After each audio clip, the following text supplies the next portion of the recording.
Ating pag-uusapan sa videong ito itong nangyayaring gulo sa politika dyan sa Davao del Norte. Kasi kahapon is merong balita na tinanggal na sa line-up ng hugpong ng pagbabago itong malaking politiko dyan sa Davao del Norte. Yan ang ating pag-uusapan sa videong ito.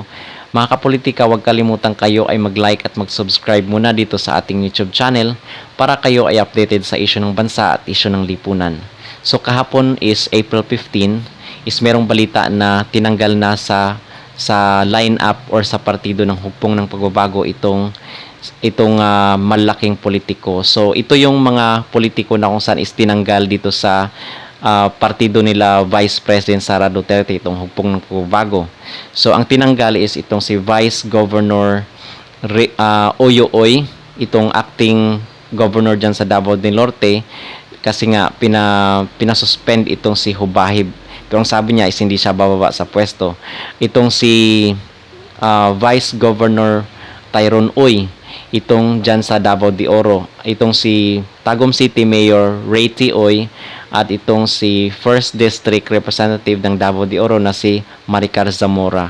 So itong mga malaking taong ito is yan ay matagal na din dyan sa pamumulitika dyan sa Davao del Norte at sa Davao de Oro. Ito kasing si Maricar Zamora is parang pumapanig siya dito sa kasalukuyang administrasyon at hindi naman lingid sa ating kaalaman itong nangyayaring gulo or sigalot dito sa pagitan ni Romualdez at ni VP Sara.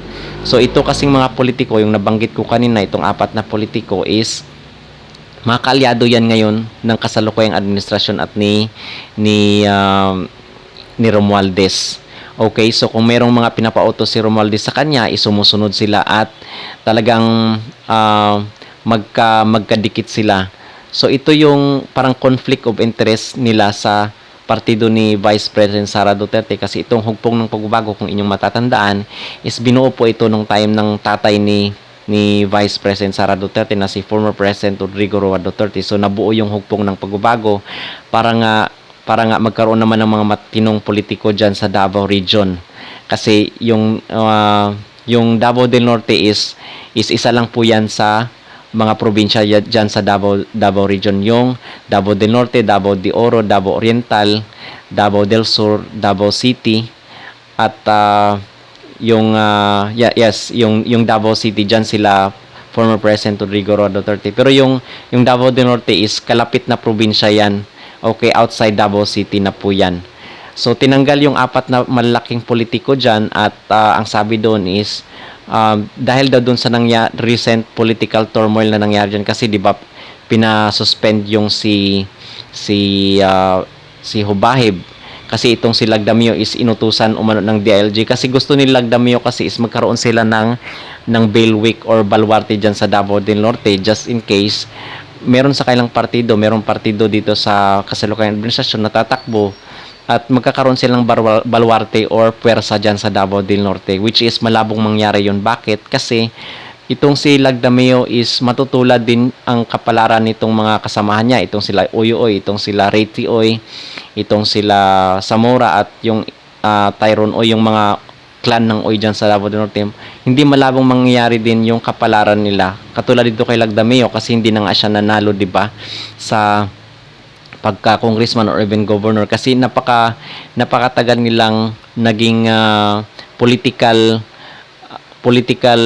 power dyan sa Davao del Norte at wala namang pagbabago, parang sila lang yung mayaman.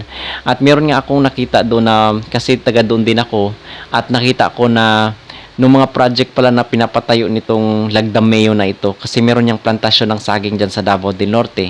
Doon lang siya nagpapatayo ng mga proyekto, example itong mga kalsada. Doon lang po siya nagpapatayo ng mga kalsada doon sa mga proyekto. Okay? Sa mga proyekto na kung saan is andun yung kanyang negosyo. Example, itong mga plantation ng saging niya. Kasi ang lalawak nga ng mga plantation ng saging yan, di ba? Ine-export yan sa ibang bansa, especially dito sa China. So, yung kanyang plantation, doon mismo siya magpapatayo ng mga infrastructure, especially itong mga kalsada. So kumbaga para ma-deliver ng maayos yung kanyang mga produkto is doon siya magpapatayo. So conflict of interest. So ang tendency diyan is sila lang yung umaangat yung buhay. So yun ang nakita ng mga tao na kung saan is ilang dekada naman na silang naging political power dyan sa Davao del Norte at wala na, parang sila lang yung umaangat ang buhay.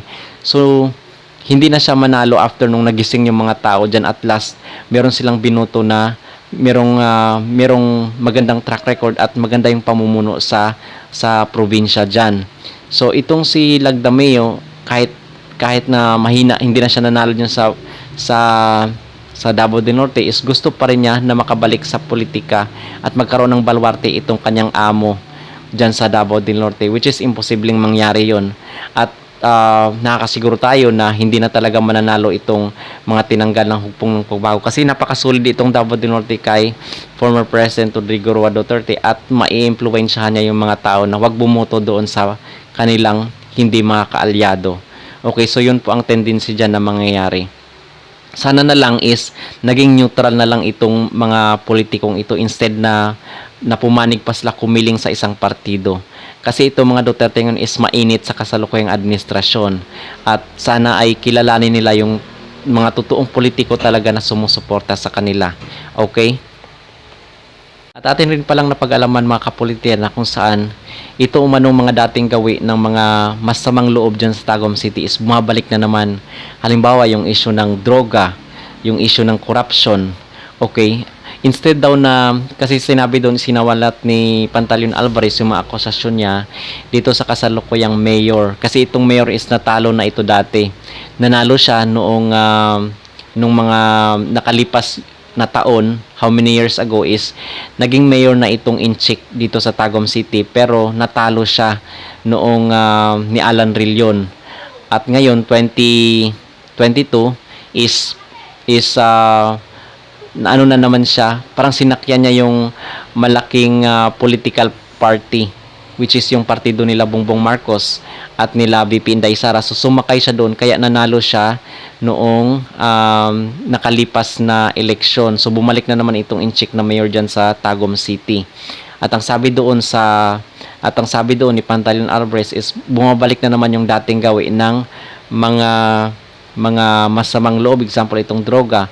At in fact, kawawa na naman yung mga tao dyan kasi yung mga inaayuda umano ng DSWD, instead na buo pa, kasi merong allotted na mga ayuda yan sa mga tao sa Davao del Norte.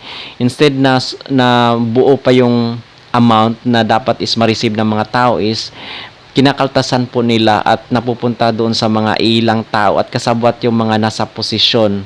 So dapat talaga is magising na yung mga tao dyan sa Davao del Norte na pumili ng mga tao na kung saan is may pusong maglingkod para sa mga taga Davao del Norte.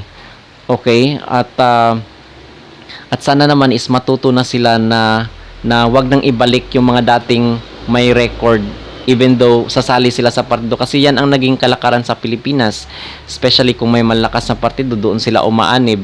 Okay? At kawawa na naman yung mga mamamayang Pilipino dahil sa sistemang ito sa ating bansa.